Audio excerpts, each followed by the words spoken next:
Hello बच्चों, आज हम बिजनेस स्टडी का चैप्टर नंबर 2 स्टार्ट करने जा रहे हैं। ठीक है, जिसका नाम है फॉर्म्स ऑफ बिजनेस ऑर्गेनाइजेशन। ठीक है, इस चैप्टर में हम क्या पढ़ेंगे? इस चैप्टर में हम पूरा प्राइवेट सेक्टर के बारे में पढ़ेंगे। ठीक है, प्राइवेट सेक्टर में जो भी, अब हम देखते हैं इसमें बिजनेस ऑर्गेनाइजेशन। बिजनेस ऑर्गेनाइजेशन में आपका आता है sole proprietorship, joint Hindu family business, इसको HUF भी कहते हैं।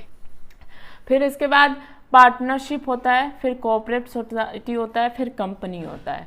ठीक है, इन पांचों को हम पढ़ेंगे, एक एक करके हम इन पांचों को डिस्कस करेंगे। ठीक है, तो हम पहले डिस्कस करेंगे सोल प्रोप्राइटरशिप। ठीक है, सोल प्रोप्राइटरशिप क्या होता है? सोल प्रोप्राइटरशिप में सिंगल ओनर होता है। ठीक है, एक व्यक्ति ओनर होता है जिसको पूरे बिजनेस की रिस्पॉन्सिबिलिटी, रिस्क, प्रॉफिट जो भी सब कुछ है उसी को वहन करना पड़ता है। ठीक है, तो हम उसको एक समझते हैं मीनिंग के थ्रू। इसको हम समझते हैं डिफिनीशन के through. This sole proprietorship business is the business which is owned, खुद, manage and control by an individual. क्या होता है?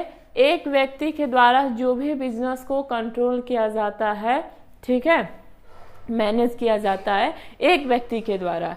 और क्या करता है? He is the recipient of all profit and bearer of the all risk. वो क्या होता है? वह व्यक्ति सारा प्रॉफिट रिसीव करता है। जितना भी बिजनेस में आपका प्रॉफिट होगा, वो व्यक्ति अकेले ही लेगा। और जितना रिस्क का भी मतलब बियर करना होगा, जितना रिस्क भी बिजनेस में होगा, वो सब अकेले वही बंदा बियर करता है। ठीक है, सोल प्रोप्राइटरशिप में क्या होता है? एक सिंगल ओनर होता है, वो प्रॉफिट लॉस जो भी बिजनेस को मैनेज करना सब कुछ किसके द्वारा होता है? कंट्रोल करना एक व्यक्ति के द्वारा। ठीक है, सिंगल पर्सन। अब हम देखते हैं फीचर ऑफ सोल प्रोप्राइटरशिप।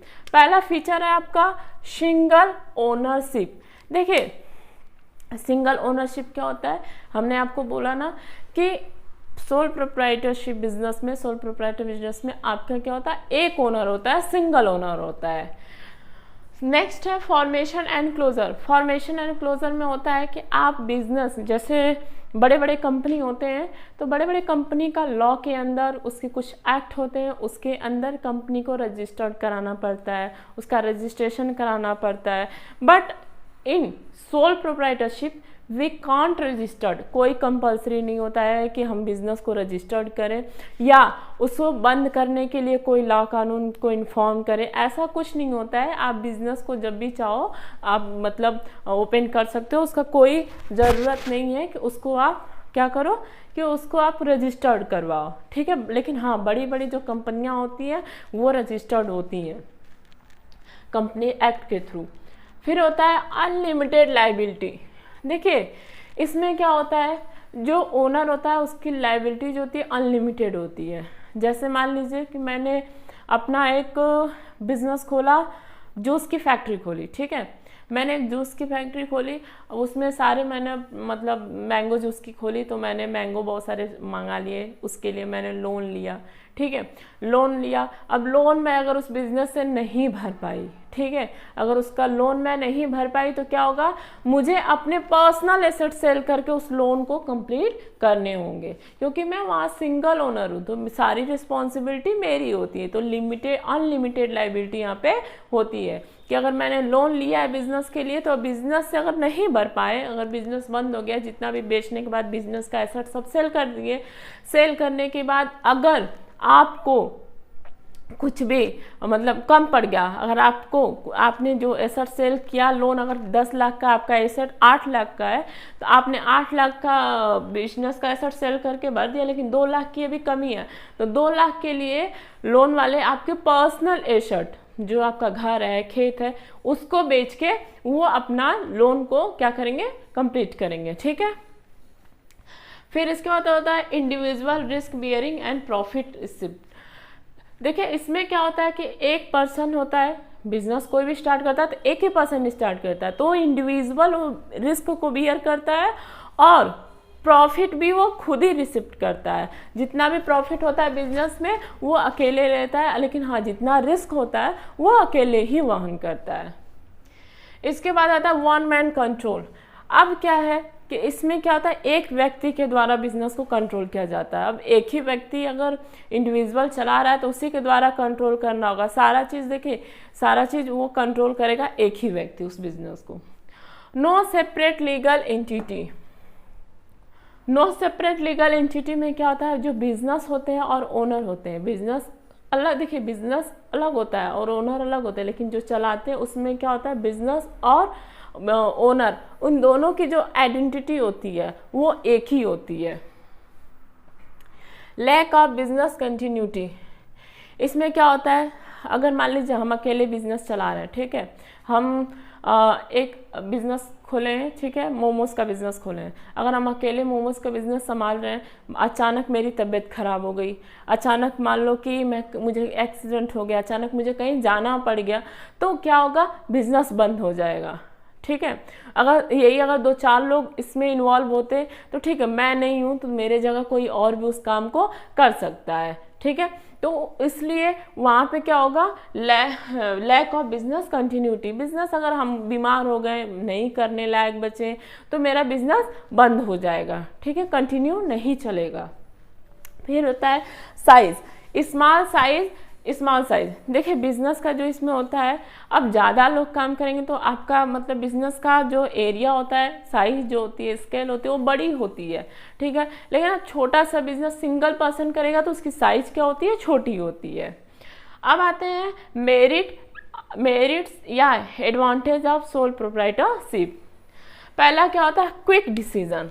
इसमें क्या होता है, ओनरशिप, देखिए सिंगल है, अकेला है, तो जो भी डिसीजन होता है क्विकली ले लेता है। उसके दिमाग में कोई आइडिया आया, तुरंत उसको इम्प्लीमेंट कर लिया। ठीक है, तुरंत उसको यूज़ करने लगा उस आइडिया को, तो तुरंत क्विक डिसीजन ले लेता है, क्योंकि उसको यहाँ पे किसी से पूछना जांचना तो होता नहीं है। खुद का बिजनेस, खुद का मालिक, खुद ही का सब कुछ करना। रेंटिलिटी, इसमें क्या होता है आपका, इसमें आपको जो भी इंफॉर्मेशन है, ज़रूरी नहीं, अब बड़ी बड़ी कंपनियां होती हैं तो उसमें आपका कई सारे पोस्ट होते हैं, मतलब इनको इन्फॉर्मेशन शेयर करो, उनको शेयर करो, शेयर होल्डर को शेयर करो, कई लोगों को इन्फॉर्मेशन को शेयर करना होता है। But in sole proprietorship we can't share any information to any person. आप किसी को भी कोई इन्फॉर्मेशन शेयर नहीं कर सकते हो। ठीक है, आपका जो भी इन्फॉर्मेशन आप खुद तक सीमित रह सकते हो, किसी से कहने को या पब्लिक करने को इस इन्फॉर्मेशन को ज़रूरत नहीं है। अब आता है direct incentive.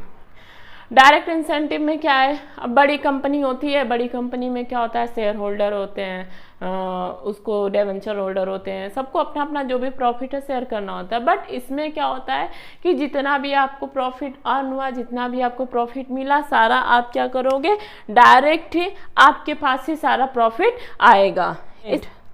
Sense of accomplishment, इसमें क्या होता है, आपको जितना भी आप जो भी कार्य करें, जितना प्रॉफिट अर्न करें, इसमें आपको सेल्फ सेटिस्फेक्शन मिलता है। क्या मिलता है, सेल्फ सेटिस्फेक्शन मिलता है। नेक्स्ट है easy two forms and dissolve. देखो इन सोल प्रोप्राइटरशिप में आप बिजनेस को आसानी से खोल सकते हो। जैसे देखते हो कि कोई फूड की हो गई, ठीक है, रेस्टोरेंट हो गया छोटा मोटा, तो लोग आसानी से खोल देते हैं, नहीं चला नहीं चला तो उसको आसानी से बंद भी कर देते हैं। ठीक है, कोई उसमें ये नहीं होता है कि हमको किसी को इन्फॉर्म करना हो, कंपनी एक्ट के अंदर या कोई किसी एक्ट के अंदर उसको रजिस्टर कराना हो, ऐसा कोई लोचा नहीं होता है। ठीक है, आप उसको आसानी से खोल सकते हो और आसानी से आप उसको बंद भी कर सकते हो। नेक्स्ट हम पढ़ेंगे डीमेरिट। पहला क्या है, लिमिटेड रिसोर्स। अब देखिए एक व्यक्ति कितना सारा रिसोर्स कलेक्ट करेगा, नहीं कर पाएगा, तो क्या होगा, वहाँ पे लिमिटेड रिसोर्स हो जाएगा। ठीक है, रिसोर्स की कमी होगा। एक इंसान अकेले बहुत सारा रिसोर्स क्या क्या कलेक्ट करेगा। मान लीजिए कि अगर 4-5 लोग हैं तो हम एक फैक्ट्री में कई सारे, जैसे कि पतंजलि है तो उसमें बहुत सारे लोग, कंपनी है तो बहुत सारे लोग इन्वॉल्व हैं, तो अलग अलग प्रोडक्ट क्या करता है, वो अलग अलग रिसोर्स जो है हमारे बीच में प्रोडक्ट जो है लाता है। तो यहाँ पे एक बंदा क्या करेगा, कितना सारा रिसोर्स प्रोड्यूस कर पाएगा, नहीं कर पाएगा।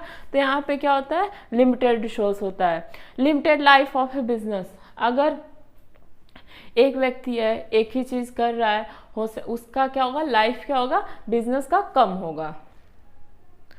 ठीक है, लाइफ क्या होगा बिजनेस का, कम होगा कि भाई कितना वो अकेले हैंडल कर सकता है। मे भी हो सकता है उसकी एक्सीडेंट हो गया, हो सकता है कि अगर वो बीमार पड़ गया तो अपना बिजनेस नहीं चला पाएगा, तो एक समय के बाद आते आते वो बिजनेस क्या होता है, बंद हो जाता है। जैसे कंपनी है और कंपनी में एक बंदा चला गया तो कोई मैटर नहीं रखता, वो कंपनी सालों सालों तक चलती है। लेकिन सिंगल बिजनेस में अगर जहाँ पे एक ओनर है तो वहाँ पे बिजनेस क्या होता है हमारा, एक समय के आने के बाद क्या होता है, बंद हो जाता है। एक ही अनलिमिटेड लाइबिलिटी एक ही इंसान के ऊपर होता है, सारी जिम्मेदारियां, जो भी डेब्ट है आपका तो उसी को भरना पड़ेगा। अगर बैंक से लोन लिया है तो उसको बिजनेस के लिए तो उसको अपने पर्सनल एसेट भी बेचने पड़ जाते हैं अगर बिजनेस से वो लोन नहीं भर पाया तो। इसके बाद आता है लिमिटेड मैनेजरियल स्किल। अब यहाँ पे बिजनेस में आपको मार्केटिंग भी करना होता है, मैनेज भी करना होता है, शेलिंग भी करना होता है, बहुत सारे चीज़ें, बहुत सारे प्रोसेस हैं, ठीक है। तो एक व्यक्ति सारा काम तो नहीं कर सकता, क्योंकि हर व्यक्ति का अपना अपना एक क्या होता है, स्किल होता है, ठीक है। तो यहाँ पे लिमिटेड मैनेजरियल स्किल, यहाँ पे स्किल की भी कमी होती है, एक बंदा सारा काम नहीं कर सकता है, ठीक है। ये सोल प्रोप्राइटरशिप्स की पूरी टॉपिक आपकी ख़त्म हो गई, ठीक है। इसको एक बार आप रिवाइज कीजिएगा, बुक से पढ़ेंगे, कॉन्सेप्ट बिल्कुल क्लियर हो जाएगा, ठीक है। अब नेक्स्ट वीडियो में हम लेके आएंगे जॉइंट हिंदू फैमिली बिजनेस, ठीक है। तब तक के लिए हमारे चैनल को लाइक कीजिए, सब्सक्राइब कीजिए और अच्छे से पढ़िए, इसको अपने फ्रेंड लोग में शेयर कीजिए। Thank you so much.